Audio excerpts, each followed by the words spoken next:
وأحباب خلي الحلوان جميع ما شهدوا أن الله يغفر لهم ويرحمهم ويغني درجات في الجنة ويدعو علينا من بركاتهم وأسرارهم وأنوارهم وعلومهم ونفحاتهم في الدين والدنيا الآخرة بسر الفاتحة.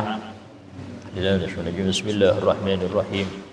الحمد لله رب العالمين الرحمن الرحيم مالك يوم الدين.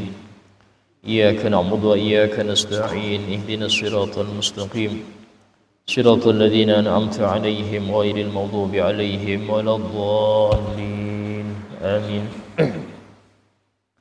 السلام عليكم ورحمة الله وبركاته. بسم الله الرحمن الرحيم. الحمد لله رب العالمين وبه نستعين على أمور الدنيا والدين. أشهد أن لا إله إلا الله وحده لا شريك له وأشهد أن سيدنا محمدا عبده ورسوله لا نبي بعده. اللهم صل وسلم وبارك وكرم وعظم ومجد على حبيبنا وشفيئنا وقرة أعيننا محمد وعلى آله وصحبه أجمعين. سبحانك لا علم لنا إلا ما علمتنا إنك أنت العليم الحكيم. رب اشرح لي صدري ويسر لي أمري واحلل عقدة من لساني يفقه قولي بجاه النبي وآله. قال الله تعالى وقل رب زدني علما. وقال رسول الله صلى الله عليه وسلم طلب العلم فريضة على كل مسلم. وقال الإمام قطب الإرشاد وغوث البلاد والعباد الحبيب عبد الله بن علي بن محمد الحداد رضي الله عنه ورضي عنا به ورحمه الله ورحمنا به ونفعنا به في الدارين آمين. واعلم أنه ينبغي لك أن تتفكر في الأخلاق والأعمال التي وصف الله بها أولياءه وأعداءه وفيما أعد للمقرر الفريقين في العاجل والآجل. قال الله تعالى إن الأبرار لفي نعيم وإن الفجار لفي جحيم. وقال تعالى أفمن كان مؤمنا كمن كان فاسقا لا يستوون. وقال تعالى فأما من أعطى واتقى وصدق بالحسنى فسنيسره لليسرى إلى آخر السورة. Ketahuilah, diharuskan bagi engkau, wahai para pencari akhirat, wahai para peneliti jalur menuju Allah Subhanahu wa Ta'ala, untuk senantiasa memikirkan dan merenungi akan perilaku-perilaku dan amaliyah-amaliyah, perbuatan-perbuatan yang Allah sifatkan kepada para kekasihnya dan kepada para musuh-musuhnya. Artinya orang-orang kufar, bagaimana akhlak mereka, ya, akhlak muslim bagaimana, akhlak orang kafir bagaimana. Itu tafakur, pikirkan.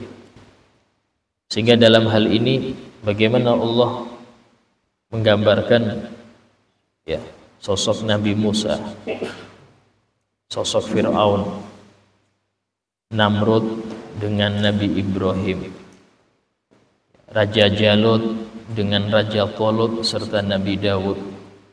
Itu fikirkan, sehingga Anda akan tahu siapa yang di jalur yang benar dan siapa yang di jalur yang salah. Karena setiap zaman tidak pernah sepi dari yang hak dan batil. Tiap zaman, tiap masa itu nggak pernah manusia itu dalam satu kalimat, pasti ada yang hak, ada yang batil. Dan tafakur di situ menjadikan Anda, setelah Anda ngerti, maka periksa diri kita ini masuk golongan mana. Kita ini masuk golongan mana? Masuk golongan yang seperti Nabi Musa, Nabi Ibrahim, Nabi Daud, atau naudzubillah golongan Fir'aun, golongan Raja Namrud, Raja Jalut, ya. Sehingga dalam hal ini tafakur itu penting, karena seorang itu ketika dia memikirkan orang-orang yang diceritakan oleh Allah dalam Al-Quran, maka langsung dia bercermin. Kalau memang dia masih dalam kebenaran, bersyukurlah, ya, memujilah Allah akan hal itu dan minta istiqomah. Tapi ketika dia di dalam keadaan kebalikannya, maka cepat-cepat dia bertobat, cepat-cepat dia menyingkir dari jalur-jalur yang dimurkai oleh Allah itu dan kembali kepada jalur yang benar. Sehingga dalam hal ini seringkali hampir sepertiga Quran itu ceritanya, isinya cerita. Untuk apa? Untuk agar kita ambil pelajaran. Bahwasanya dalam cerita itu setiap masa sama. Zaman Nabi Musa beda dengan Nabi Daud. Tapi yang jahat ada, yang baik juga ada. Zaman Nabi Isa sangat jauh dengan Nabi Musa, tapi juga sama. Ada yang hak, ada yang batil. Zaman ini pun juga gitu. Ustaz, saya bukan dua-duanya, nggak mungkin. Nggak mungkin. Saya nggak hak juga nggak batil, nggak mungkin. Anda harus tahu, salah satu harus dipilih. Ustaz, saya diam aja, saya nggak mau ngurus itu. Mau orang didolimin depan saya, dipukulin, saya diam aja Ustaz, saya nggak ikut. Berarti Anda dolim. Itu aja. Orang yang mendiamkan kedoliman di hadapannya, sementara dia bisa mencegah, maka dia dolim juga. Saya nggak korupsi Ustaz ya. Tapi teman saya korupsi, saya diam aja. Anda masuk dolim karena mendiamkan sesuatu yang nggak baik. Sehingga dalam hal ini ada seseorang yang dia ini datang kepada seorang Imam Sufyan Ats-Tsauri, kalau nggak salah Sufyan Ats-Tsauri radhiyallahu anhu. Dia bilang, ya Imam, di waktu itu ya kerajaannya ini kerajaan dolim. Di masa itu pemerintahannya dolim. Ini orang datang, wahai Imam, apakah saya ini termasuk membantu kedoliman? Apa yang engkau perbuat? Saya ini menjahitkan pakaian para pejabat. Saya ini kerjanya penjahit, jahitkan pakaian para pejabat. Apakah saya termasuk orang yang membantu kedoliman? Maka beliau mengatakan, yang membantu kedoliman itu yang menjualkan kepada engkau benang dan jarum. Tapi kalau engkau dolim, bukan bantu lagi, engkau dolim maksudnya. Coba. Jadi kalau jual jarum, jarumnya itu dibeli penjahit untuk menjahitkan pakaian pejabat dolim. Yang jual jarum ini dikatakan dia pembantu kedoliman. Yang jahit dolim, bukan pembantu lagi, dia dolim. Sehingga bagaimana yang lebih dekat ya. Jadi sini seseorang yang dia ini tahu bahwasanya ada hari pembalasan. Maliki yaumiddin, Allah lah raja di hari pembalasan. Dalam ayat yang lain Allah berfirman, wa ma adraka ma yaumuddin, yauma la tamliku nafsun li nafsin syai'a. Hari pembalasan itu hari di mana setiap orang gak bisa untuk memiliki menguasai orang lain, gak bisa. Wal mulku yauma idzin lillah, dan semua kerajaan di hari itu milik Allah. Artinya pengadilan besar itu milik Allah. Gak bisa mempengaruhi A, B, gak bisa lagi. Itu namanya yaumuddin versi Al-Quran. Sehingga dalam hal ini kita pikirkan akhlak-akhlak kekasih Allah itu kayak apa? Oh, sabar, ridho, syukur. Maka periksa apakah sifat itu ada pada saya. Kalau belum ada, usahakan itu ada pada Anda. Ya, usahakan itu ada pada. Sabarnya sampai kapan Ustaz? Sampai meninggal itu sabar. Banyak orang-orang di Al-Quran disebutkan sabar sampai wafat. Menjaga keimanan ini sampai wafat. Bahkan disebutkan pertama kali yang syahid daripada sahabat Nabi itu Siti Sumayyah, ibu daripada Sayyidina Ammar bin Yasir. Sayyidina Yasir, istrinya dan putranya Ammar bin Yasir, ini keluarga yang menjadi budak, kalau nggak salah Umayyah bin Abi Shalih, majikannya. Ketika mendengar budaknya ini beriman kepada Nabi Muhammad, disiksa habis-habisan. Disiksa habis-habisan. Pertama kali yang meninggal Siti Sumayyah. Dalam keadaan tiap hari itu dijemur, ya, ditelanjangi. Akhirnya di hari wafatnya itu, karena tetap tidak berpaling dari agama yang lurus ini, ditombak jalan depannya sampai wafat. Sehingga beliau itu pertama kali syahid dalam Islam, Siti Sumayyah. Suatu kali ada seseorang bermimpi beliau, "Syahid ya Sumayyah, engkau syahid ya Fatimah?" "Iya." "Kenapa? Apa yang bikin engkau itu sampai rela mengorbankan nyawa itu apa?" Kata beliau, "Dawaktu halawatat tibai li Muhammad." Aku merasakan lezatnya ngikutin ajaran Nabi Muhammad. Aku merasakan lezatnya ngikutin ajaran Nabi Muhammad. Sehingga aku fabadal turuhi, aku kurbankan nyawaku, tidak apa-apa. Ini nikmat yang nggak pernah aku rasakan. Jika aku mengetahui siapa Allah, siapa Nabi Muhammad, nikmat itu. Sehingga aku rela kurbankan nyawaku. Jangan sampai ini hilang. Dia bilang, "Hal nadimti," sama yang bermimpi, "apakah kamu nyesel?"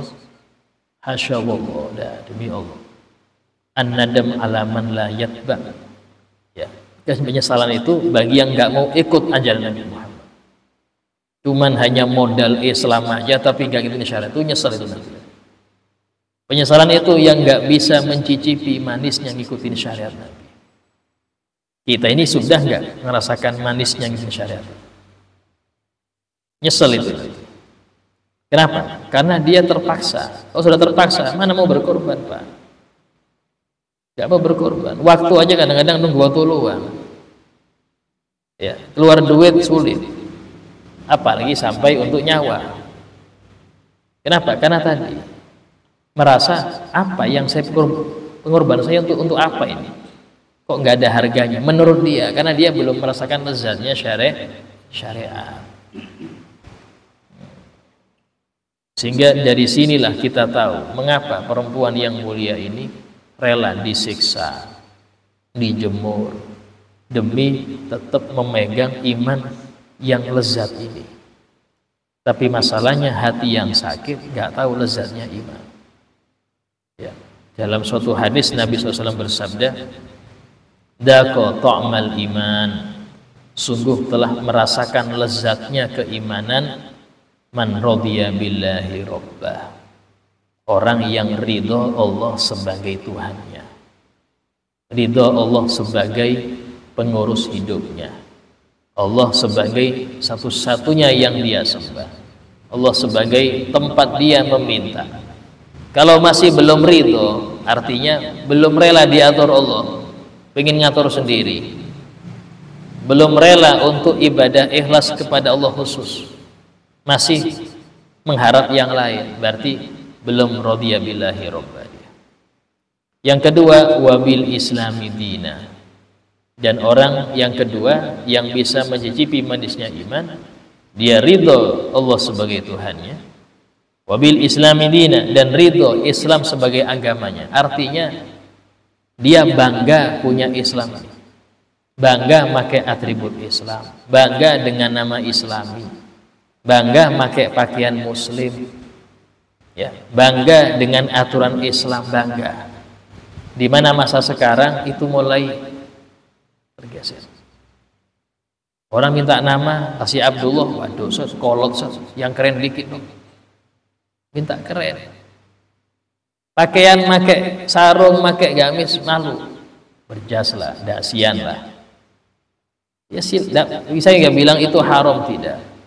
Tapi kurang senengnya Anda dengan identitas Islam menunjukkan Anda risih pakai Islam itu. Kayak nggak cocok dengan zaman. Ya. Bahkan kadang-kadang pakai syariat Islam dia kurang senang. Ya, disuguhin sesuatu yang membuat dia melanggar aturan fikih. Pakai tangan malu tangan. Pakai sendok dan garpu tadi. Padahal sudah ada aturan. Yang seperti ini menunjukkan kurang senang dengan aturan Islam. Sayyidina Umar bin Khattab itu pernah, beliau jadi khalifah ya. Itu makan di meja makan, di situ banyak para pemimpin negara yang lain. Suatu ketika ada kurma jatuh. Dalam makanannya banyak ini di meja makan. Beliau ambil itu, beliau bersihkan. Yang lain lihat semua. Seakan-akan yang di meja banyak, kenapa ngambil yang jatuh? Dibersihkan, dimakan dengan nikmat. Yang ajudan ini merasa nggak enak. Ya khalifah nggak usah diambil. Itu masih banyak kurma. Langsung beliau agak merah mukanya. Nahnu qaumun, kata beliau. Kita ini suatu komunitas a'azzanallah bil Islam. Kita dimuliakan oleh Allah dengan syarat Islam. Maka fala natlub izan min ghairi. Kita nggak mau nyari kemuliaan di selain Islam. Biarkan. Mau orang bilang kita ini nggak bersih, biarkan. Nabi itu mengatakan yang makan sesuatu yang jatuh dari piring dapat afiah untuk dia dan keluarganya. Kita makan nih, ada beberapa nasi yang jatuh dari piring. Itu sunnahnya ambilin itu. Makan. Itu sunnah. Bahkan membersihkan sisa-sisa nasi di piring, kita makan sampai bersih. Sunnah. Menjilatin yang ada di jari, itu sunnah. Orang sekarang bilang jijik karena nggak ngerti fikih, nggak ngerti itu sunnah Nabi. Ini hal seperti ini. Radina billahi rabba, itu ridho Allah sebagai Tuhan kita, agama Islam sebagai agama kita. Yang ketiga, wabi Muhammadin nabiyya, ridho Nabi Muhammad sebagai nabi kita. Artinya apa? Ngikutin syariatnya, ngamalkan sunnahnya, mencintai beliau lebih dari cinta kita kepada semua manusia, bahkan orang tua kita, mencintai keluarga beliau, mencintai sahabatnya. Itu maksudnya kalau sudah orang itu ngamalkan tiga ini, dia ridho Allah sebagai Tuhannya, ridho Islam sebagai agamanya, ridho Nabi Muhammad sebagai nabinya, maka dia pasti mencicipi manisnya iman. Tapi kalau belum, ya nggak bisa. Kalau sudah mencicipi manisnya Islam, manisnya iman, gampang dia berkorban. Orang itu kalau ngerti nilai sesuatu, berani dia itu membayar mahal. Tapi kalau nggak ngerti menilainya, nggak bisa dia. Orang kalau nggak ngerti barang antik, dihargai sekian, malas dia. Ini barang apa ini? Tapi yang ngerti barang antik, dia akan keluarkan berapa juta, silahkan. Kenapa? Ngerti. Nah, dari sinilah ya tafakkur, memikirkan di dalam akhlak-akhlak Islam, akhlak-akhlak para kasih Allah itu penting. Ya, dalam Al-Quran sendiri Allah Ta'ala berfirman, innal abrara lafi na'im, sungguh orang-orang baik itu dalam kenikmatan. Wa innal fujjara lafi jahim, dan sungguh orang-orang bejat itu dalam neraka jahim. Itu pikirkan, saya ini masuk mana? Afaman kana mu'minan kaman kana fasiqan la yastawun. Apakah orang yang beriman itu sama dengan yang fasik? Jelas nggak sama, beda. Jangan disamakan, Pak. Orang beriman hidupnya itu nyaman, aman, walaupun di mata orang sengsara. Karena bahagia itu yang merasakan Anda sendiri. Bahagia itu bukan pandangan orang. Banyak orang itu tertipu. Yang penting saya di mata orang bahagia, walaupun dia susah, banyak utang, banyak ini, susah. Tapi orang mandang dia bahagia, rugi. Itu bukan bahagia. Bahagia itu ketika Anda merasakan nikmat. Walaupun orang mikir Anda itu susah, ngapain ngurus orang? Oh enggak, ya bahagia saya. Yang memiliki kebahagiaan siapa? Allah. Sehingga orang-orang yang dekat dengan Allah pasti bahagia. Hidupnya bahagia, wafatnya bahagia.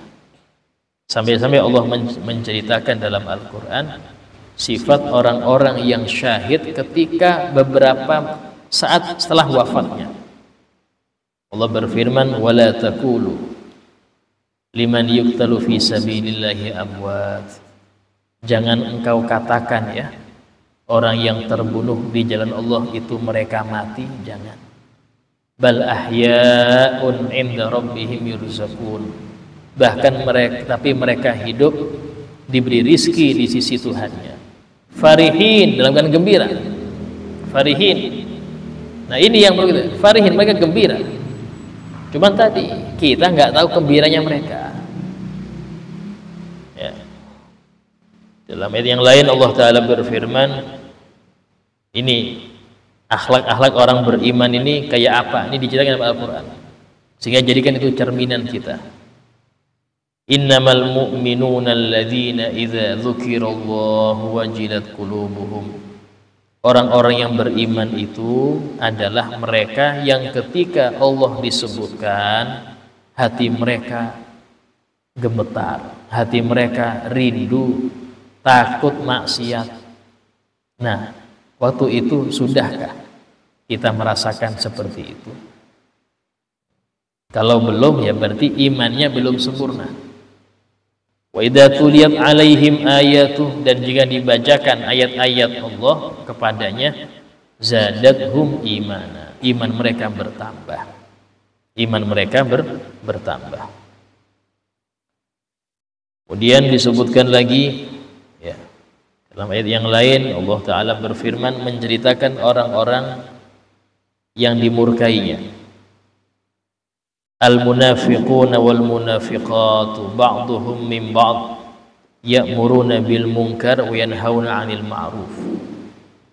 Para laki-laki munafik dan perempuan-perempuan munafik, sebagian mereka itu dari sebagian yang lain. Artinya satu kelompok aja. Apa ciri-ciri mereka? Ya'muruna bil munkar. Senang nyuruh kepada hal yang mungkar. Senang nyuruh pada yang mungkar. Bahkan daerah-daerah yang di situ penggagas utama kemungkaran itu mereka-mereka ya. Kadang-kadang Muslim yang dijadikan karyawannya. Yang karyawannya Muslim, bosnya mereka. Otak penggagasnya orang-orang munafik ini. Yang mereka nggak senang syariat Islam ini berlaku di tempat tersebut. Sehingga mereka nggak senang adanya majelis taklim, nggak senang adanya masjid atau musola, nggak senang. Bahkan kadang-kadang acara-acara yang setahun sekali pun mereka ini mau ngerusak nggak enak. Ya, apanya dirubah. Oh jangan ceramah yang baik lah, cari yang lelucon aja wis. Karena nggak senang kasih ilmu itu nggak senang. Sehingga kesempatan setahun sekali justru senang yang lucon-lucon. Karena memang saking nggak senangnya ilmu. Ini model-modelnya sifat munafik ada. Naudzubillah. Wa yanhauna 'anil ma'ruf, bahkan mereka melarang akan kebaikan. Ciri-ciri ini penting, harus kita kita periksa apakah ada di hati kita sifat seperti itu ya. Kemudian disebutkan innal ladina la yarjuna liqa'ana waradu bil hayatid dunya wadmannu biha ya ila qawlihi wa akhir da'wahum anil hamdulillahi rabbil alamin. Ini masih daripada sifat-sifat orang-orang yang tidak percaya akan adanya Allah. Wa samratu hadi tafakkur, kata beliau, buah daripada seseorang yang memikirkan hal tersebut, tafakur dalam hal ini, mahabbatus su'ada, dia akan cinta kepada orang-orang yang dicintai oleh Allah, pasti itu. Dan itu termasuk ibadah besar. Ya, ibadah termasuk ibadah hati itu cinta pada orang-orang yang dicintai oleh Allah. Cinta ulama, cinta orang soleh. Kenapa? Minimal cinta itu bikin Anda pengen niru mereka. Dan kalau mereka wafat, pengen nyusul mereka sederajat dengan mereka. Kita nih, cinta guru sekumpul. Kalau memang benar-benar Anda cinta, pasti Anda pengen kumpul dengan beliau di akhirat nanti. Kalau pengen kumpul beliau, ya amalnya jangan terlalu jauh dari beliau. Apa amal beliau? Itu diamalkan. Sholawatnya ya apa? 5 waktunya kayak apa? Ngajinya ya apa? Majelis taklimnya kayak apa? Itu ditiru. Sehingga jangan sampai terlalu jauh. Karena saya pengen gabung dengan beliau. Nah, cinta itu loh yang berat, Pak. Hanya memupuk cinta kepada ulama ini penting kepada anak-anak kita. Kenapa? Karena kalau sudah mereka itu jatuh cinta, ngefans sama ulama, Anda nggak repot-repot nyuruh kebaikan. Nah, guru fulan itu kayak gini loh pakaiannya, nurut. Nah, guru fulan itu nyuruh ngaji habis maghrib, nurut. Kenapa? Sudah ngefans.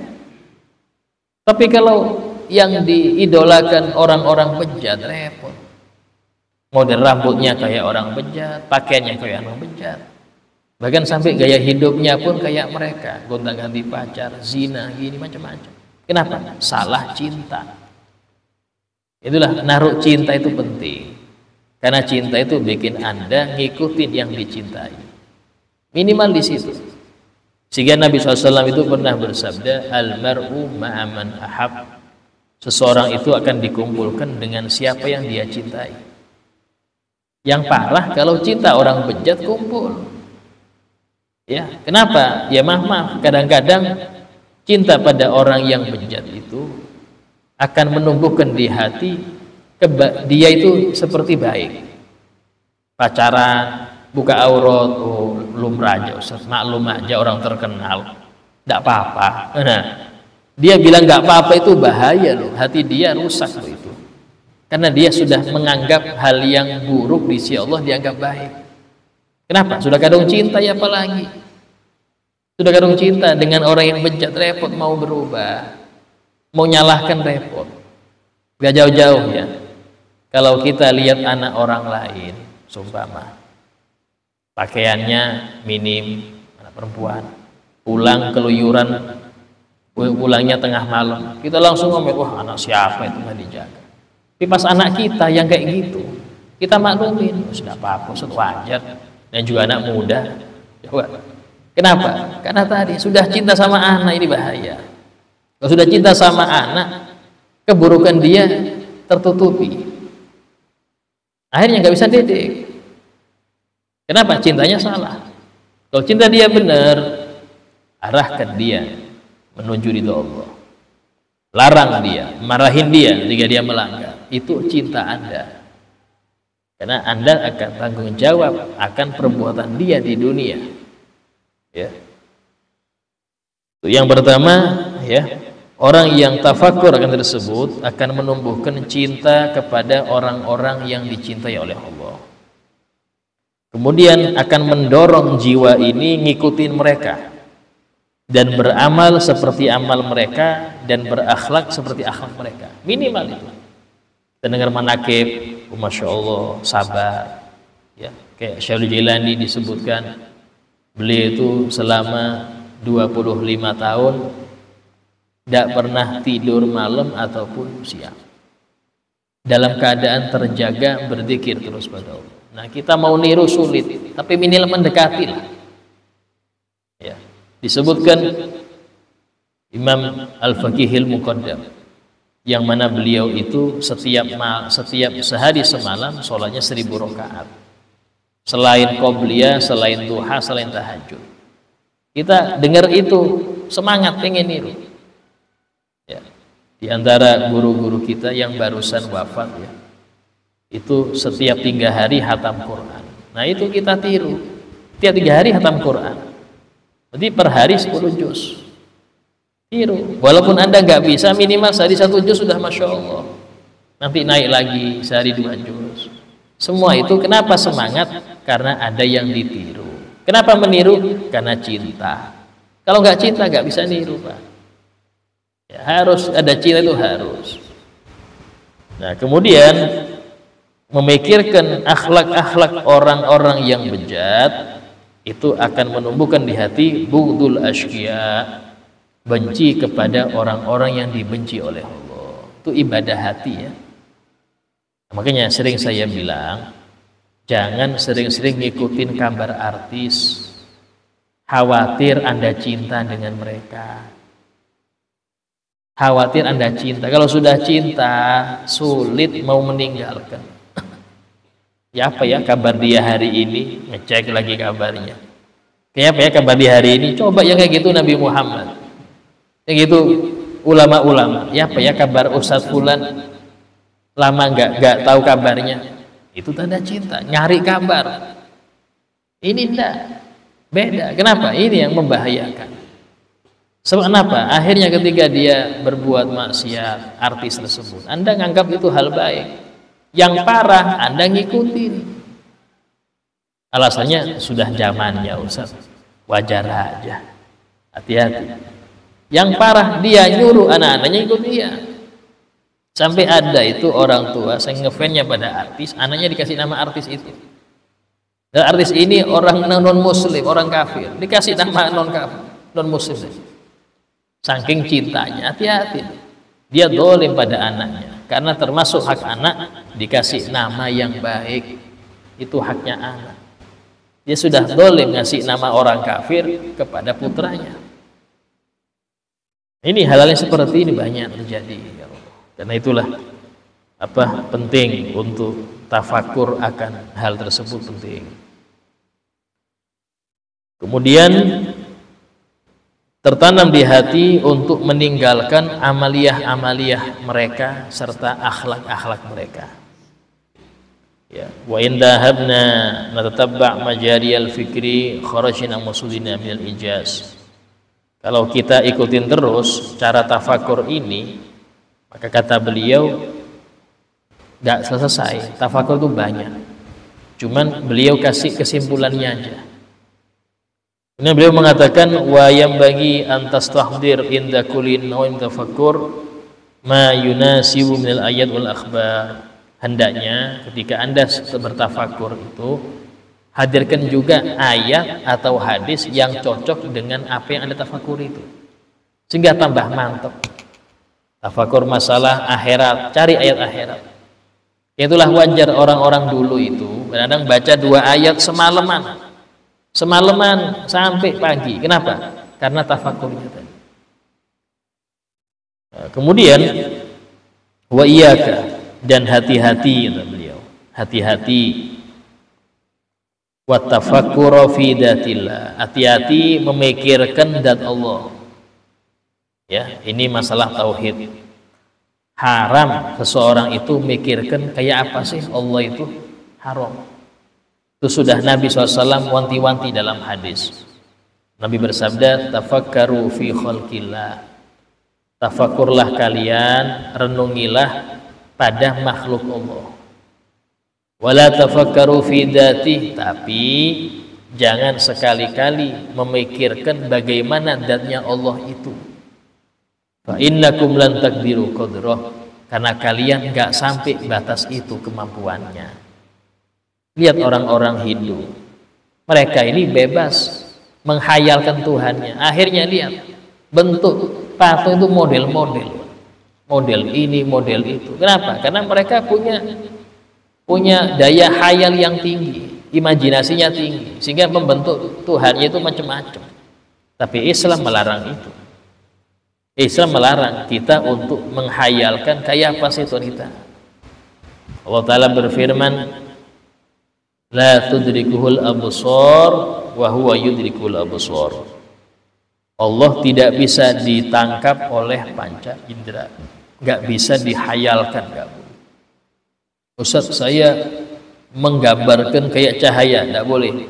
Cahaya itu makhluk, nggak boleh Anda membayangkan Allah itu cahaya, nggak boleh. Kenapa? Cahaya itu ciptaan, Pak. dan sudah menjadi sifat wajib Allah, mukhalafatul hawadits. Allah itu beda dengan makhluknya. Jadi apa yang Anda pikirkan itu semua makhluk. Allah nggak seperti itu. Terus kayak apa Ustaz? Stop. Gak usah mikir. Pikirkan aja makhluk Allah, selesai. Ini yang penting. Kadang ada orang itu terlalu tinggi khayalnya sampai menggambarkan hal-hal yang nggak pantas bagi Allah Ta'ala. Ya. Kemudian faqallama wala adzalika ahad illa wa huwa fi mahawi ta'til. Dan seringkali orang yang dia ini terobsesi mikirkan kayak apa sih Allah, kecuali orang seperti itu pasti dia jatuh di jurang-jurang kesesatan. Ya, kebanyakan kalau saya perhatikan, ya, aliran-aliran sesat itu kebanyakan itu memahami ayat tanpa guru. Dia anggap dirinya cerdas, akhirnya memahami ayat dengan sendirinya. Muncullah sesuatu yang nggak pernah dipahami orang terdahulu. Contoh ayat Al-Quran, wa aqimis sholata lidzikri, dirikanlah sholat untuk ingat aku. Ya dia mikir, berarti intinya sholat kan ingat. Ya sudah, cukup ingat aja, ngapain sholat. Situ sesat lagi dia. Kenapa? Ngambil ayat dipikir sendiri, nggak pakai guru. Itulah kata ulama mengatakan, barang siapa yang belajar tanpa guru, maka gurunya setan. Artinya apa? Dia lebih banyak sesatnya daripada benarnya.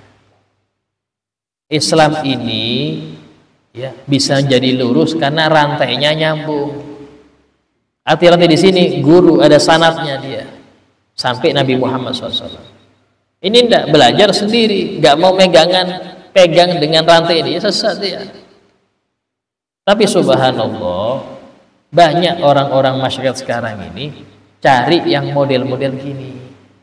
Kalau yang lurus sudah banyak katanya, yang ini yang beda ini, yang beda ini diikuti, sesat semua. Ya, orang sekarang ini pengen sesuatu yang baru itu, istilahnya nggak mau hal yang sudah lama-lama sudah sering disampaikan itu nggak mau. Cari yang variasi baru, muncul yang baru ngikuti banyak. Itulah ya, kayak dulu itu, yang baru sekarang, yang model bisa bahasa cacing lah, inilah. Itu sudah jelas sesatnya. Tapi repotnya yang dukung kok banyak. Kenapa? Nah, ini. Kenapa yang dukung banyak? Kan itu sifat manusia ini pengen sesuatu yang beda. Dia nggak mau ngikut orang banyak.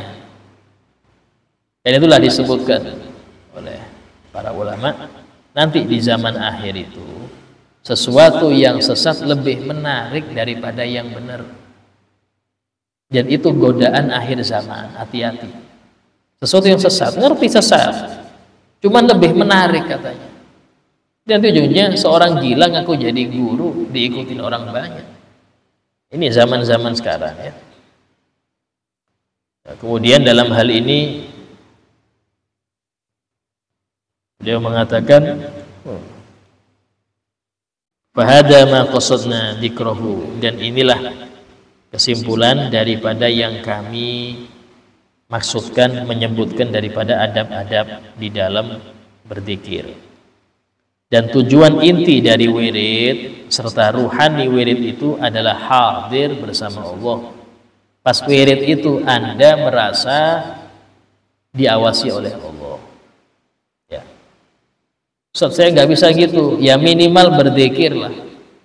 Tidak apa-apa zikir depan TV sumpama. Zikir saya main HP silahkan. Karena bersyukur kita digerakkan oleh Allah untuk zikir. Kalau nunggu khusyuk bisa jadi nggak zikir-zikir, Pak. Nunggu khusyuk nggak bisa jadi nggak zikir-zikir. Kapan zikirnya nunggu khusyuk? Tapi zikirlah dan insya Allah khusyuk akan datang di waktu yang tepat. Asal zikir tadi sesuai dengan adab-adabnya. Ya. Fa'alaika bihi, maka hendaknya engkau tetap berusaha menghadirkan rohnya zikir itu. Apa itu? Yaitu hadir bersama Allah. walan tasila ilaihi ma lam tasluk tariqah, dan engkau enggak mungkin sampai kepada menghadirkan hati ya selama tidak ngikutin jalurnya. Apa jalurnya itu? Fi'lul a'malid dhahirah, mengerjakan amal yang dohir, sholat, puasa, kerjakan itu. Nggak mungkin nggak puasa, nggak sholat, tahu-tahu hadir bersama Allah, mustahil, karena dia nggak ngikut aturan. Ya, aturannya itu fi'il dohir dulu, baru kemudian dipaksa untuk hadir hati. Ini enggak, dia langsung hadir hati aja, nggak usah sholat, yang penting hadir hati aja, nggak usah puasa. Ini namanya batil. Kita beliau bilang ini batil.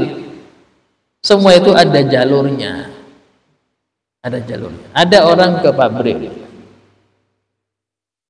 dia bukan karyawan situ, tahu-tahu ikut nimbrung kerja, mulai pagi sampai sore kerja dia. Pas mau pulangan minta ongkos, minta Pak saya kerja sini, mana tanda pengenalnya? Nggak ada, yang nggak dikasih gaji. Lalu sampean bukan nggak ngikut aturan, aturannya itu daftar dulu. Anda masuk karyawan, kerja dibayar sore. Ini nggak masuk daftar, tahu-tahu kerja, walaupun capek nggak dibayar. Kenapa? Karena dia nggak ikut aturan. Sama orang yang nggak ikut aturan syariat, walaupun capek, ya tahu capek apa itu, nggak ada pahalanya di akhirat, nol pahalanya. Ya.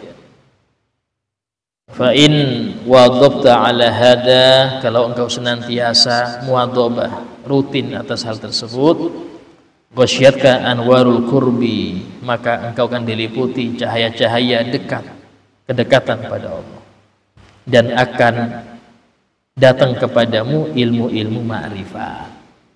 Jadi ilmu ma'rifat itu nggak bisa dipelajari. Ilmu ma'rifat itu ilmu hadiah bagi orang yang dia belajar ilmu agama, mengamalkannya, istiqomah, hadir hati. Tunggu aja, ada waktunya nanti. Karena itulah di Al-Quran itu ilmu ma'rifat ini diistilahkan dengan wa yu'allimuhullah, wa yu'allimukumullah. Allah berfirman, wattaqullah wa yu'allimukumullah. Bertakwalah kalian kepada Allah, niscaya Allah akan ngajari kalian. Allah yang ngajari. Tapi tadi takwa dulu. Takwa ini tanpa ilmu nggak bisa. Karena takwa itu mengerjakan yang wajib. Bagaimana dia bisa ngerjakan kalau dia nggak tahu yang wajib yang apa? Cara wajib kayak apa? Yang kedua, meninggalkan maksiat. Dia harus tahu dulu maksiat itu apa saja sih. Maksiat mata ada, maksiat telinga ada, maksiat mulut ada, maksiat hati ada, maksiat perut ada. Itu pelajari dulu. Kalau sudah Anda pelajari itu, amalkan. Habis Anda amalkan, baru wa yu'allimukumullah. Anda bertakwa, baru Allah ajar. Itu sudah janji Allah, tidak mungkin meleset. Allah sudah bilang, innallaha la yukhliful mi'ad. Allah tidak akan mengingkari janjinya. Tapi asal jalurnya benar. Apa itu? Ittaqullah dulu. Baru kemudian wa yu'allimukum. Karena itulah nggak mungkin ilmu ma'rifat itu tertulis di buku. Kalau seperti itu orang bejat bisa belajar. Kalau ketulis orang nggak pernah sholat bisa belajar. Masalahnya ini ilmu hadiah bagi yang istiqomah dalam syariat. Allah kasih, tapi lama Pak, nggak langsung. Istiqomah dulu, baru Allah kasih. Sehingga dalam hal ini ada dua yang perlu diperhatikan dalam ibadah: istiqomah dan hadir hati. Kalau sudah dua ini ada, maka tunggu aja pemberian Allah akan datang.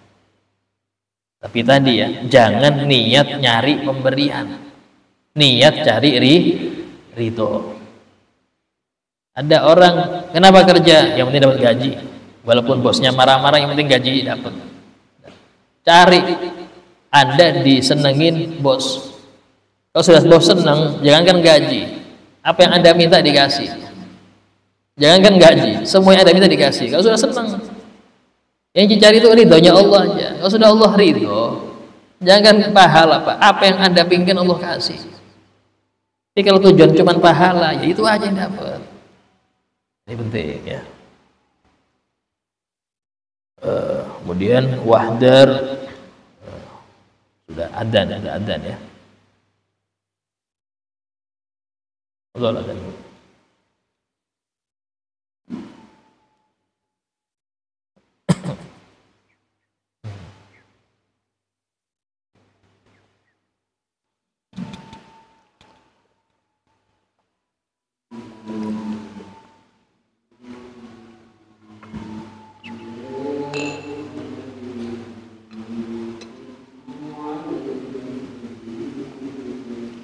Allahumma shalli alaihi.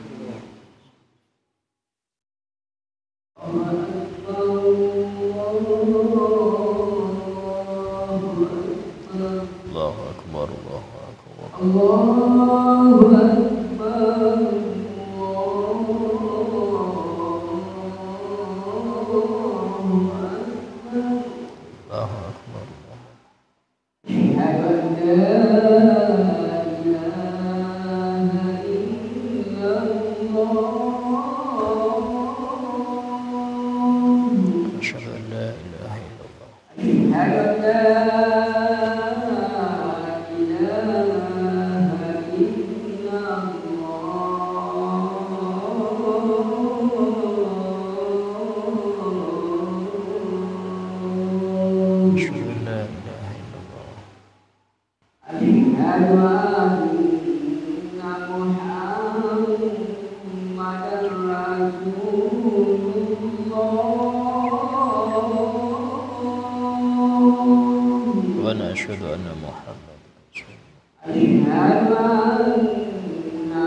Allahu akbar.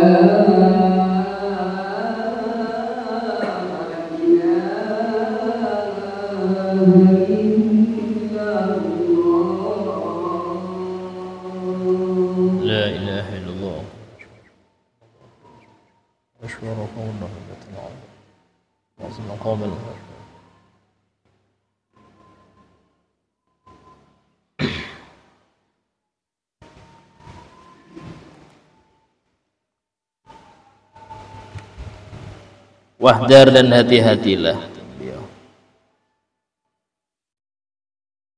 antatrukal amal biwirdin makhafata alla tadum alaih. Hati-hatilah engkau meninggalkan suatu perbuatan baik karena takut gak istiqomah. Jangan sampai meninggalkan suatu perbuatan baik karena takut gak istiqomah. Fa inna dzalik minal hamaqah, itu bentuk kedunguan. Enggak usah nanti gak istiqomah. Loh, salah. Hadir pengajian enggak usah takut gak istiqomah. Loh, hadir walaupun sekali seumur hidup hadir. Justru Anda gak hadir sama sekali itu salah. Kadang-kadang ada orang masalah hal yang banyak ya, kayak baca sholawat atau apa. Ayo baca apa? Belum ada ijazah, nggak berani. Ya, sholawat itu ijazahnya langsung dari Allah. Innallaha wa malaikatahu yusholluna 'alan nabi. Langsung dari Allah itu. Bentuk apapun sholawatnya, walaupun yang punya nggak ngasih izin, nggak mau ngasih ke Anda, baca aja. Yang ngasih izin langsung Allah. Siapa dia mau nolak sholawat? Ya. Sama juga dengan gini, orang lulus pondok, ayo Ustaz, sampean sudah lulus ya, monggo apa ngajar, udah berani, belum ada izin. Ini masalahnya satu, Anda sudah minta izin apa belum? Kalau belum minta izin, kapan mengizinkan guru Anda? Ini bukan karena dia belum minta izin, malas ngajar itu aja. Dia lihat tetangganya tidak ngerti wudu, tidak ngerti sholat, dia nggak mau ngajar apa? Belum ada izin. Masalahnya nunggu mimpi, nunggu guru Anda datang ke mimpi Anda, ayo ngajar. Siapa Anda? Bisa jadi hati yang kotor sulit untuk mimpi yang seperti itu. Tapi telepon, datengin, sowan, saya mau ngajar. Kalau urusan wajib Pak, ya nggak perlu izin aslinya. Wajib di sini ngajar yang penting-penting fikih. Kalau sudah lihat banyak yang kelaparan, Anda punya bisa dibagi, kenapa Anda simpen? Nggak izin dulu, saya mau bagi izin dulu. Ini sudah mau meninggal sudah. Bisa jadi besok meninggal dia dalam keadaan nggak ngerti sholat. Siapa tanggung jawab? Nah, itu harus kita pikirkan. Sehingga menyelamatkan umat Nabi Muhammad sebanyak-banyaknya itu kewajiban. Ya, banyak masih orang yang belum ngerti wajibnya Fatihah dalam sholat. Banyak saya perhatikan orang sholat nggak baca Fatihah, banyak masih. Apalagi yang nggak baca tahiyat akhir, lebih banyak lagi. Yang nggak hafal, lebih banyak lagi. Nah, yang seperti ini, hal yang sepele-sepele seperti ini, itu tidak boleh orang yang ngerti untuk diam. Dia harus, istilahnya itu, nggak harus buka majelis, datengin, kumpul-kumpul di warung, ajari, tanpa menggurui. Minimal keluarga dekatnya dia. Nabi itu ketika diperintahkan oleh Allah untuk dakwah, pertama kerabat. Wa anzir ashiratakal aqrabin dalam Al-Qur'an. Beri peringatan wahai Muhammad, keluargamu yang terdekat dulu. Ya sepupu, keponakan, kumpulkan. Yang SD itu SMP, ayo ngerti ini, nggak ngerti, sini duduk. Harus belajar dulu. Ajari. Minimal. Bahkan kata ulama mengatakan kalau pengen ilmu kita ini berkah, apa yang kita dapat dari majelis, ya sampaikan ke keluarga, istri duduk, anak, ayo, apa yang bisa, satukah, duakah, yang Anda ingat sampaikan. Maka dari situ Anda masuk dalam kategori hadis Nabi, balighu anni walau ayah, sampaikan dariku walaupun satu ayat. Itu minimal di situ. Sebab kalau enggak kita yang menyebarkan, yang tahu ini, terus siapa? Banyak orang-orang itu kadang-kadang sudah ngerti tapi pelit. Wis biar saya aja yang ngerti. Enak aja belajar lama-lama mau bagi-bagi. Enggak bisa gitu. Harus berbagi. Bahkan Imam Abu Hanifah, seorang yang alim, termasuk pencetus ilmu fikih, kalau ditanya, dengan sebab apa wahai imam Anda mendapatkan ilmu yang banyak ini? Umur beliau itu sangat tidak terlalu tua, tapi ilmunya, istilahnya itu ilmunya tua, umurnya belum. Kata beliau, aku tidak pernah mendapatkan suatu faedah kecuali pasti aku ajarkan ke orang lain, minimal satu orang. Itu yang bikin aku bertambah terus. Bukan disimpan, tiap dapat faedah sampaikan. Dengan itu Allah akan menambah, karena Anda amanah. Orang yang amanah pasti dipercaya orang banyak. Ketika dia nggak amanah, jarang orang nitip ke dia. Tapi kalau dia amanah, banyak yang nitip. Kenapa? Amanah orangnya. Kalau sudah orang amanah itu, yang nitip amanah ke dia banyak. Dan amanah paling besar ilmu. Amanah paling besar ilmu. Yang nitip Allah Ta'ala. Sebarkan, titipkan ke engkau, sebarkan. Nah, kalau kita nyebarkan, ditambahi lagi. Nah, ini pentingnya bagaimana seseorang itu jangan meninggalkan suatu amal karena takut gak istiqomah. Ya, itu nanti nyambungnya kemana-mana itu penjelasannya. Kemudian wayam bagi alla ta'mal fi kulli waqtin bihasabin nasyad wal faragh. Dan janganlah engkau itu mengamalkannya nunggu rajin dulu, nunggu semangat, nunggu waktu kosong, jangan. Kalau nggak rajin, kalau loyo nggak ngamalkan. Kalau nggak ada waktu kosong nggak ngamalkan. Tapi dianjurkan bagi engkau ya untuk apa namanya memaksakan dirimu, meluangkan waktumu untuk amal itu. Harus. Jangan ini nggak ada ya, nggak ada waktu luang berarti tinggalkan dulu. Sama kayak hadir majelis, itu jangan nunggu waktu kosong, tapi kosongkan waktu Anda. Ini jadwal sebulan 2 kali ini, jangan sampai gak hadir. Silanya apa? Ini makanan rohani, jangan sampai gak hadir. Ya. Wa'lam anil musara'ah, insyaallah kita lanjutkan yang akan datang. Pertanyaan ini bebas ya, mau fikih boleh, tauhid boleh. Bahasa kita juga boleh ya, silahkan tanyakan.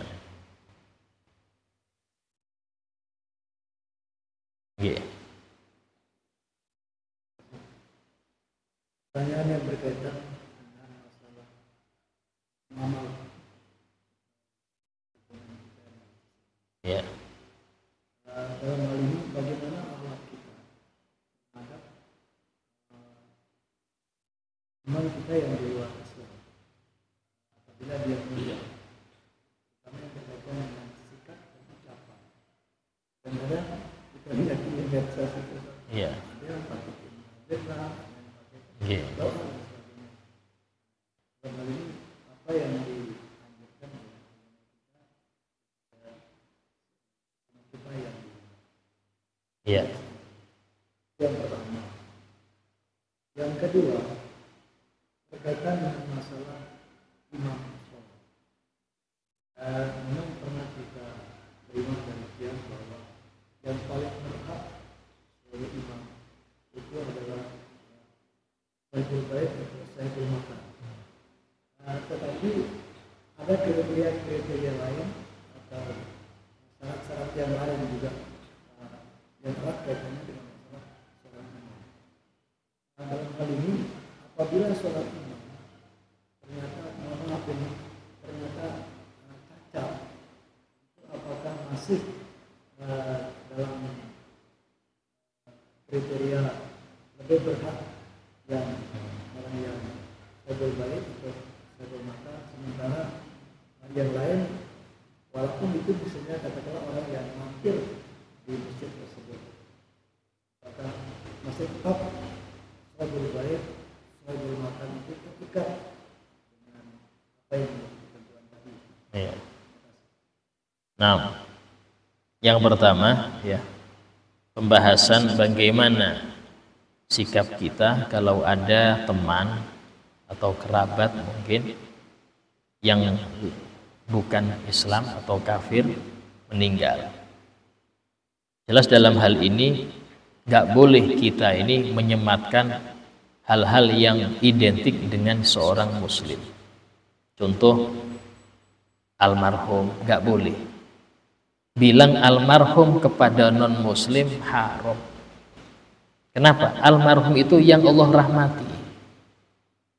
Sementara rahmat Allah bagi orang ini putus. Gak bisa dia dapat rahmat. Kenapa? Dia kafir. Apalagi dipastikan dia matinya kafir. Holas. Jangan bilang almarhum. Itu bikin murka Allah. Jadi Fikih mengatakan haram. Apalagi dengan ucapan innalillah. Yang parah lagi, semoga Allah mengampuni dosanya. Ini bukan dosa yang diampuni. Allah berfirman, innallaha la yaghfiru an yushraka bih. Allah tidak mengampuni dosa dia disekutukan. Terus Anda mengatakan semoga Allah mengampuni dia. Ini namanya melanggar Al-Quran, dosa.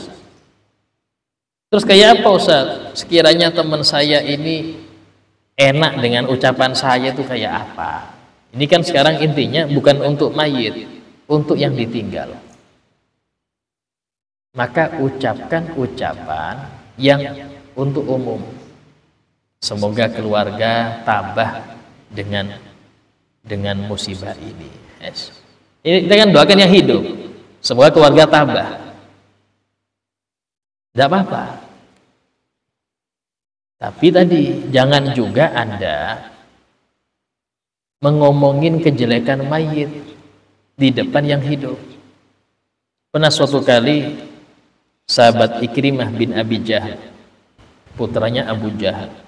Masya Allah, sahabat Ikrimah ini termasuk sahabat yang imannya ini betul-betul kuat. Sempat kafir, emang kayak ikut abahnya. Tapi dia hanya aslam, masuk Islam. Suatu waktu ketika Abu Jahal ini wafat, orang-orang ini ngomongin, wah Abu Jahal ini sudah gini, masuk bejat, macam-macam sudah. Jadi Ikrimah ini ya wajar, manusia ya. Namanya abahnya dicaci kayak apa. Sehingga beliau itu murung, sedih. Mau bilang, mau menyanggah, memang benar kayak gitu. Mau diapakan? Bukan sesuatu yang bohong, fakta. Hanya Nabi ngerti. Hanya Nabi bersabda, la tasubbul amwat fatubdul ahya.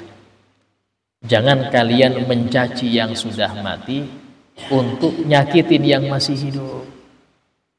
Walaupun tujuan Anda bukan untuk nyakitin yang hidup, tapi pasti tersakiti yang hidup ini. Itulah Nabi SAW. Beliau bersabda bahwasanya udkuru mahasina mautakum. Sebutlah kebaikan-kebaikan yang meninggal. Ini orangnya bejat Ustaz. Cari kebaikan yang ada. Apakah? Cari. Kalau nggak ada lagi, wakufa an masawi. Diamlah dari keburukan mereka. Karena itulah nggak boleh waktu takziah ngomongin mayit yang buruk. Wah ini sering teler nih mayitnya, jangan. Walaupun dia sering teler, jangan diomongin. Kenapa? Karena para malaikat di sekitar mayit itu mencatat kesaksian kita. Sehingga kita kan yang baik-baik. Masya Allah, dia ini waktu saya gini dia bantu. Walaupun sekali toh itu. Masya Allah, saya pernah lihat dia di masjid. Kapan? Belum balik dulu, sumpama. Ya ceritakan yang baik, walaupun itu cuma sekali. Yang buruk gak usah disebutkan. Nah, sehingga dalam kita bertoleransi dengan non-muslim, kalau memang diperlukan kita itu lebih daripada mengucapkan bela sungkawa, maka ulama mengatakan tidak apa-apa, gak dosa. Seseorang muslim itu hadir di kuburnya non-muslim, hadir aja tanpa ikut doa, ya. Hadir aja di situ, itu tidak apa-apa. Tapi asalnya bukan di gereja, kan identik ibadah. Ya, waktu di kuburnya itu hadir tidak apa-apa. Tapi untuk makan-makan tuh ini jangan. Hidangan-hidangan itu jangan. Kenapa? Karena tadi itu hidangan untuk sesuatu yang mereka anggap ibadah, jangan. Ya. Terus kemudian yang kedua tentang masalah apakah berhak imam yang dia di tempat itu dia yang paling berhak atau kayak apa. Dalam hal ini kita pakai patokan hadis. Nabi SAW bersabda, ya ummukum akra'umkum bi kitabillah. Yang berhak menjadi imam kalian adalah yang paling banyak qiraat dengan Al-Qur'an. Apa arti qiraat di sini? Sebagian mengatakan yang paling banyak hafalan. Sebagian mengatakan yang paling paham Al-Quran. Dan itu yang muktamad. Arti paham Al-Quran di sini yang paling paham isi sholat. Artinya yang paling ngerti fikih sholat itu yang paling berhak. Walaupun apalannya nggak sebanyak orang yang kurang ngerti. Ada orang hafidh 30 juz. Ada orang ngerti seluk-beluk sholat. Nggak cuman ngerti yang ini, sampai yang sunah-sunahnya, adabnya dia ngerti. Tapi apalannya nggak sampai 30, bahkan mungkin juz 30 aja apalnya. Ini lebih utama yang nomor 2. Daripada yang hafalannya 30 juz tapi belum nggak sedalam itu ngerti urusan sholat. Kenapa? Karena sesuatu ibadah yang paling berhak, yang paling ngerti ibadah itu. Semua pemimpin dalam suatu ibadah yang paling berhak itu adalah yang paling ngerti ibadah itu. Kecuali ya urusan jadi imam sholat jenazah. Imam sholat jenazah yang paling afdol keluarga mayit, bukan ustadz, bukan ustadznya. Kenapa? Karena ini doakan mayit, sehingga yang lebih kenal dengan mayit itu yang lebih sayang, lebih khusyuk doanya. Itulah yang menjadi imam untuk sholat jenazah hendaknya keluarga mayit. Karena dia lebih khusyuk, dia lebih ngerti siapa mayit. Ustadznya nggak ngerti, dia cuma tahu namanya aja. Seluk-beluk mayit nggak ngerti dia, sehingga mungkin doanya kurang khusyuk. Nah, kalau yang doakan ini putranya atau pasangannya itu lebih khusyuk dia. Kenapa? Dia lebih ngerti. Itu dalam masalah jenazah. Ya. Adapun masalah orang ini yang saibul masjid atau imam rotib. Nah, imam rotib itu boleh maju, boleh memajukan. Jadi dalam konteks fikih itu orang yang berhak untuk menjadi imam tidak harus maju. Dia boleh maju, boleh juga memajukan orang lain yang dia lihat dia mampu. Yang dia lihat dia mampu. Dari sini imam rotib kalau dia mentafadolkan, mempersilahkan orang lain, sebelah, apa-apa. Tidak harus dia maju.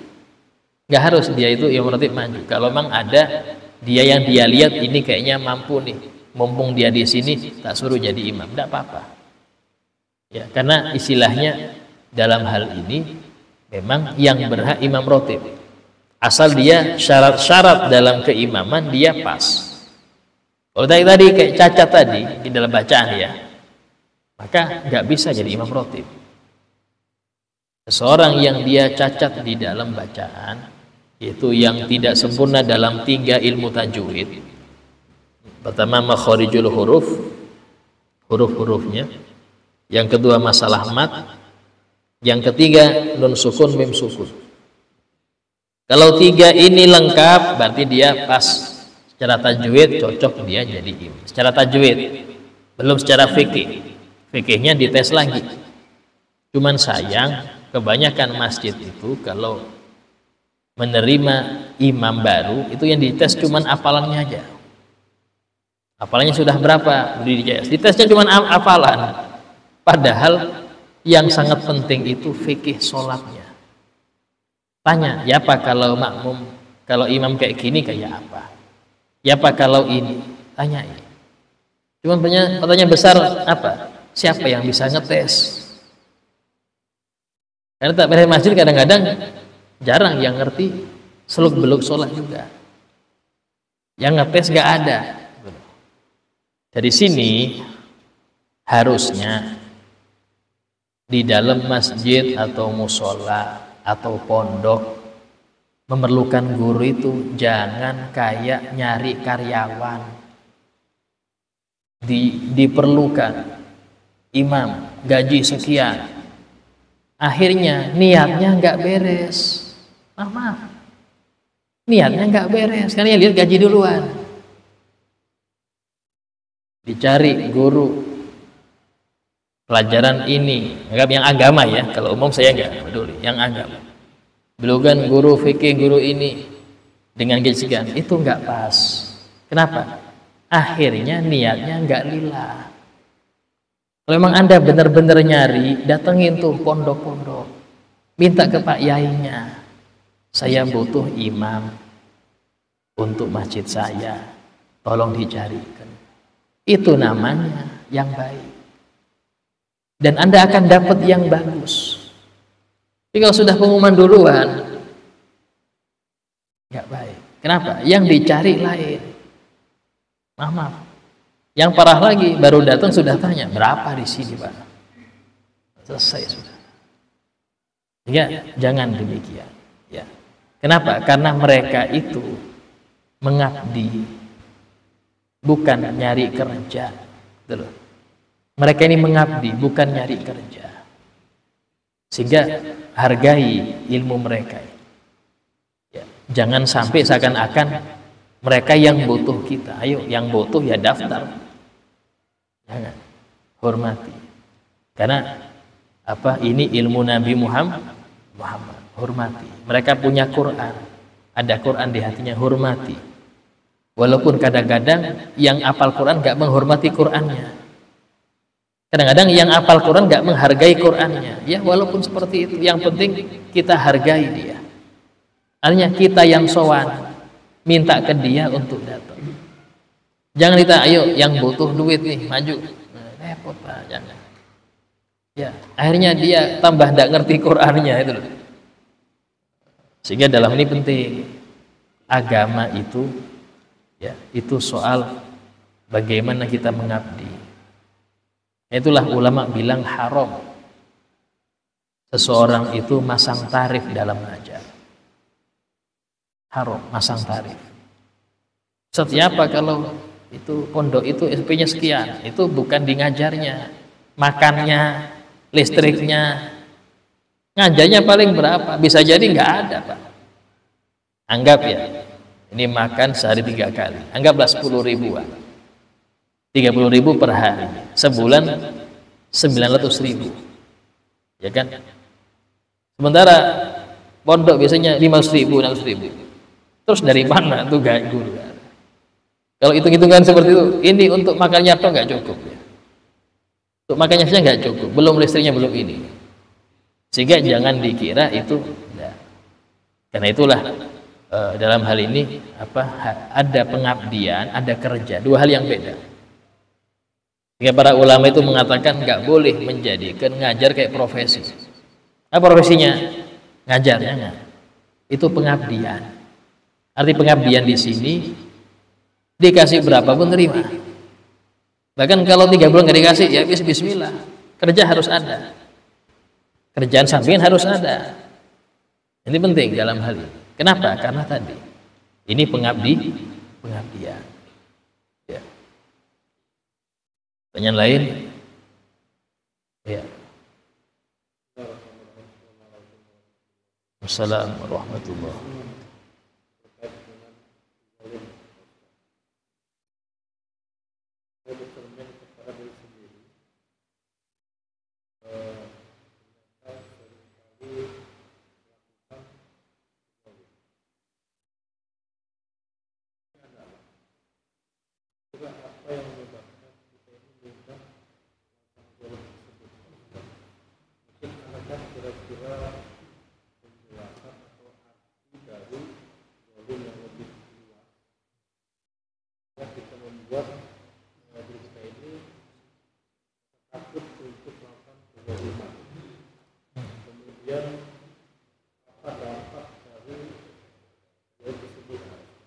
Apa?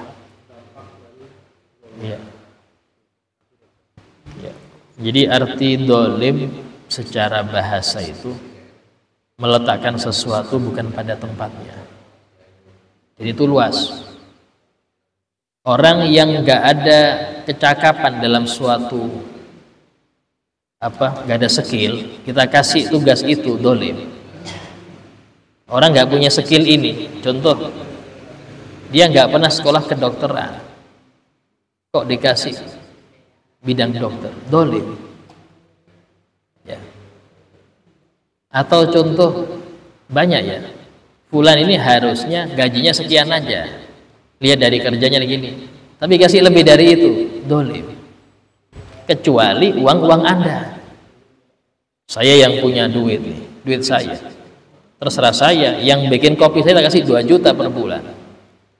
Yang masak-masak repot, nyuci piring paling 5.000. Tapi nggak saya dolimi, memang segitu wajarnya.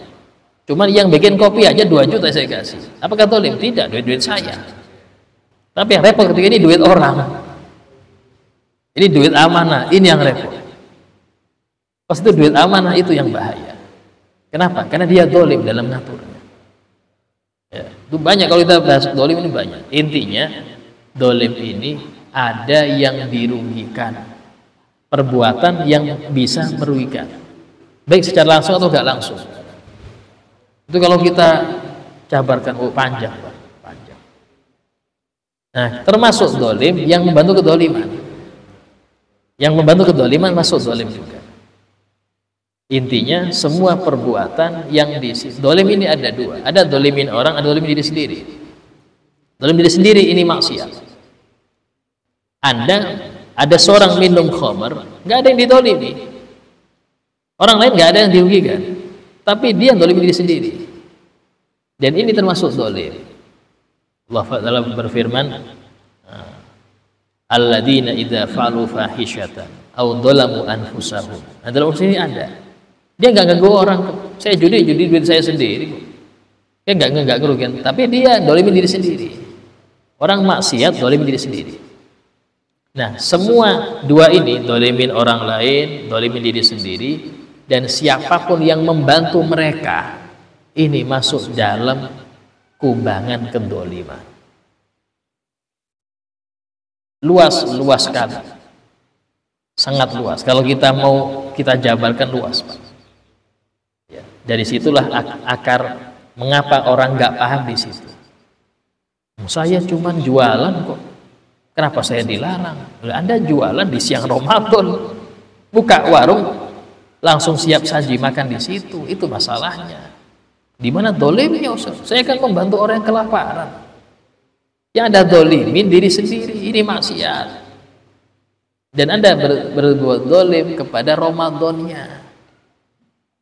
Ini bahayanya. Kadang orang cuman mikir logika aja. Harus ada syariat. Ya. Nah, terus kemudian yang kedua tadi, apa tadi itu? Dampaknya ini sangat banyak. Nabi pernah bersabda, ittaqud dzulma. Hati-hati berbuat dolim. Artinya dolim kepada orang lain. Fa inna dzulma dzulumat. Karena satu kedoliman di dunia bisa berbuah kedoliman yang banyak. Contoh nih, seseorang nabrak orang, dolim, bikin dia cacat. Yang terdolimi banyak. Dia terdolimi, istrinya awal dia fokus ngurus anak, suami nggak kerja, dia ikut banting kerja. Akhirnya kedolimi. Anak gara-gara ibunya nggak fokus ngurus dia, nggak terdidik dengan benar. Dolim. Dolimnya banyak. Satu kedolim itu bisa nyambung. Nah, itulah disebutkan dalam ucapan Imam Hasan Basri, seumpama kedoliman itu bentuk batu. Jadi dia dilempar ke surga, surga rusak dengan batu itu. Artinya nggak bisa nerima orang dolim di surga. Dicuci dulu sampai bersih baru masuk. Seumpama dolim itu bentuk batu, lempar ke surga, surganya rusak. Surga bisa rusak gara-gara batu dolim ini namanya. Sehingga disebutkan orang yang ngeroyok satu orang sampai meninggal, semuanya dikisos nanti. Dalam hukum fikih, semua yang ikut mukul itu dikisos, dipenggal. Gara-gara satu nyawa melayang. Berat, Pak. Ya, urusan dolim ini berat. Sehingga kata ulama mengatakan nanti di zaman akhir itu, kalau kita nggak dolim, kita didolimi. Kalau sudah seperti itu terjadi, jadilah yang terdolimi dan sabar aja. Sabar aja. Jadi terdolim tidak apa sudah, asal nggak dolim saya. Kalau dolim repot di akhirat. Karena gini, kalau nggak saya ambil diambil orang, mending saya ambil. Jangan berbuat dolim, repot. Mending dia sabar aja dalam keadaan pas-pasan, sabar. Anda dolim repot itu. Ya. Dan kadang kedoliman seseorang itu berimbas kepada anak-anaknya. Anak cucunya dapat kesialan dari dolimnya orang tuanya. Ustaz, mereka nggak tahu, seumpama nggak tahu. Itulah imbas. Ada dosa karma itu ada ya. Dalam disebutkan, man zana zunia bihi walau fi qaridari. Orang yang pernah menzinai orang lain, nanti kalau enggak putrinya, saudarinya akan dizinai orang. Walaupun dia di rumah saja enggak pernah keluar, akan dizinai orang ya.